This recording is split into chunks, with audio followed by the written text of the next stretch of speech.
Hello बच्चों, आइए चलिए सॉल्व करते हैं इस क्वेश्चन को। How can photochemical smog be control? Photochemical smog को कैसे कंट्रोल किया जा सकता है? चार वेज दिए गए, हमें बताना है बेस्ट कौन सा है। इस क्वेश्चन में जो की कॉन्सेप्ट है, it is photochemical smog. Photochemical smog is basically a type of air pollution that forms when sunlight reacts with nitrogen oxides and volatile organic compounds. So basically, the thing related with it is nitrogen oxides and volatile organic compounds.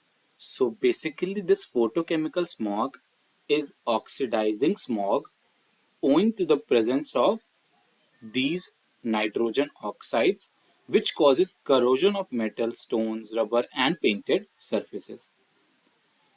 The other major components of these photochemical smog are PAN and formaldehydes, that is basically volatile organic compounds.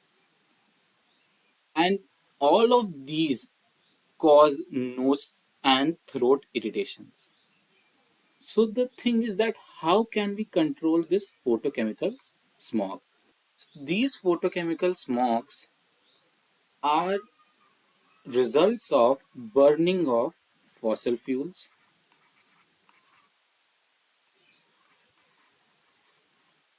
that emits nitrogen dioxide and hydrocarbons, which in turn forms PAN and other chemicals.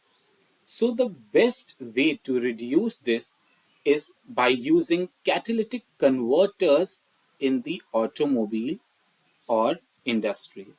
These converters prevent release of nitrogen oxides and hydrocarbons.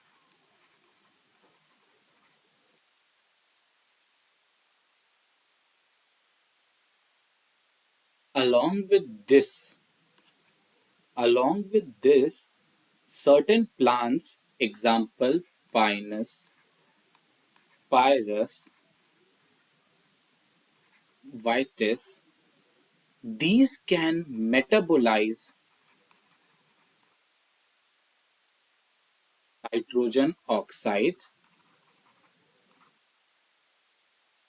and therefore their plantation could help in this matter. By using tall chimney, which is given as option A, we can disperse pollutants higher into the atmosphere, but this will not reduce the amount of pollutants. By complete combustion of fuels, this will also just reduce emissions, but it is practically not possible. And the last one, by using catalyst, it is vague answer as it's not specific about how the catalyst would be used. So the correct answer of this question is by using catalytic converters in the automobiles industry. I hope आपको ये answer समझ में आया होगा.